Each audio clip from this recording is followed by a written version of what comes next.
Olá, tudo bem? Hoje a gente vai mergulhar num risco que mora no ambiente de trabalho e que, olha, vai muito além daquela pilha de tarefas na mesa. É um custo invisível, sabe? Que afeta tanto as pessoas quanto os resultados da empresa. E tudo começa com uma pergunta bem direta: será que o trabalho está forçando as pessoas a serem quem elas não são? Bom, vamos investigar isso juntos. Essa frase de cara já dá um nó na cabeça, né? A gente está muito acostumado a ligar estresse no trabalho com excesso de trabalho, horas a fio. Mas o que as fontes indicam é que o perigo de verdade, a raiz de muitos problemas, está em outro lugar, algo bem mais profundo. E aqui está o mapa do problema. A coisa toda começa com um desalinhamento, um desencontro, sabe, entre a personalidade de alguém e aquilo que o cargo ou a cultura da empresa exige. Isso força a pessoa a criar uma máscara, uma persona. E ao fazer isso, ela entra no modo de sobrevivência constante, que no fim da linha leva à exaustão, ao burnout. Para a gente entender essa dinâmica direitinho, vamos passar por 6 pontos-chave. Vamos ver qual é esse risco oculto, o custo dessa máscara social, o que acontece com o corpo, a conta que a empresa paga sem ver e, claro, o mais importante, qual é o caminho para uma solução de verdade que troca pressão por potência. Então, vamos lá. Começando pelo tal do risco oculto. Ele aparece justamente quando a cultura da empresa ou o jeito que um cargo foi desenhado exige um modo de ser, de agir, que simplesmente não bate com a essência, com a vocação da pessoa que está ali. E aqui a gente encontra um paradoxo enorme. A empresa acha que está ganhando um funcionário adaptado, né, alguém que joga o jogo, mas na verdade o que ela está perdendo é o que aquela pessoa tem de melhor: a autenticidade, a criatividade, todo o potencial de alta performance dela. A conformidade, nesse caso, custa a excelência. Para conseguir lidar com esse desalinhamento todo, as pessoas acabam usando uma ferramenta de sobrevivência psicológica, a máscara social. Vamos entender um pouquinho os conceitos por trás disso. A fonte traz para a gente três conceitos que são fundamentais aqui. A persona é essa máscara profissional que a gente mostra para o mundo. O ego é tipo o nosso gerente interno que fica decidindo como agir. E o self, bom, o self é a nossa essência, quem a gente é de verdade.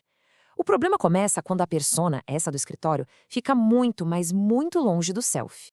E essa imagem aqui ilustra o ponto de forma perfeita. Quando a máscara, a persona, tá ali pertinho de quem a gente realmente é, do nosso self, tá tudo certo, saúde mental. Mas, quanto maior a distância entre o que a pessoa finge ser e quem ela é de fato, maior o custo psicológico. Isso pode evoluir até para um transtorno mental. É uma conta que não para de subir. E esse custo não é só psicológico, não. O esforço o tempo todo para manter essa máscara tem consequências físicas, biológicas, bem diretas. O corpo paga um preço bem alto. Vamos ver como é que isso acontece. Esse ato de parecer ser o tempo inteiro, de ficar se policiando, se vigiando, ativa o nosso sistema de luta ou fuga. A persona liga o sistema nervoso simpático. E o que acontece? A respiração fica ruim, os pensamentos disparam e, o mais crítico, vai menos sangue para o lobo frontal do cérebro, que é justamente a parte que cuida do nosso raciocínio mais complexo.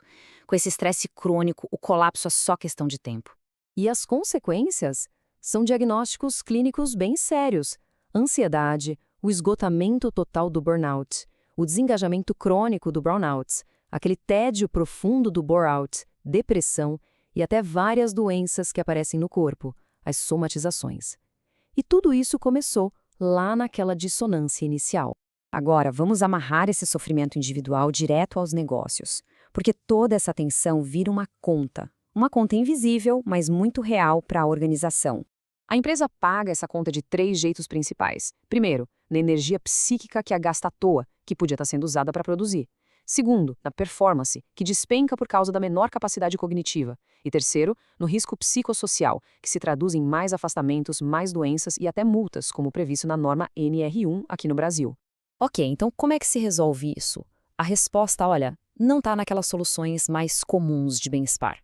É preciso uma abordagem mais madura, mais estratégica, que vai lá na causa do problema. Essa imagem aqui é fundamental. As soluções mais comuns, tipo palestras, agem rio abaixo, sabe? Tentando consertar a pessoa. O irônico é que ao ensinar mais regras de comportamento sem mudar o ambiente, elas podem acabar só deixando a máscara mais grossa. A solução madura é rio acima. É ajustar o trabalho para a pessoa e não o contrário. É reduzir a necessidade de usar uma máscara. Uma abordagem rio acima já começa na descrição do cargo. E ela tem que ir muito além da listinha de tarefas. Tem que se perguntar: que perfil de personalidade essa função realmente precisa? Quais forças, que estilo de decisão, que nível de autonomia são necessários para alguém florescer aqui, em vez de só sobreviver? E quando a gente acerta nesse alinhamento, a dinâmica toda muda. A gente sai de um modelo de gestão que funciona na base da pressão e entra num que libera potencial real das pessoas. A gente ouve tanto essa frase, pessoas certas nos lugares certos, que ela já virou quase um clichê de RH, né? Mas o ponto central aqui é que não é. Isso é uma questão de governança.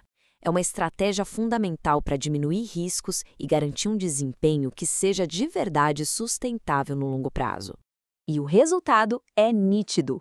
Quando há desalinhamento, a energia é drenada. Agora, no alinhamento, quando a pessoa usa as forças naturais dela, ela gera mais energia, ela entra em estado de flow, e isso impulsiona o engajamento e a lucratividade de um jeito sustentável. E assim a gente chega a uma redefinição muito poderosa. Produtividade de verdade não vem de cobrar mais, de pressionar. Vem de criar um ambiente de congruência, onde a personalidade do profissional e a do cargo estão finalmente em harmonia. E isso tudo nos leva a uma reflexão final. Se o objetivo de qualquer liderança é reduzir riscos e aumentar a performance, talvez a pergunta que a gente tem feito por aí esteja simplesmente errada. A questão não é como motivar as pessoas a se adaptarem. A pergunta certa, a pergunta mais estratégica de todas é esta: que tipo de pessoa este cargo, esta equipe, esta cultura está obrigando alguém a fingir que é? Porque é ao reduzir a necessidade de usar máscaras que a gente libera o que as pessoas têm de melhor: potência, produtividade e, claro, um alto desempenho genuíno. E é com essa reflexão que a gente encerra por hoje.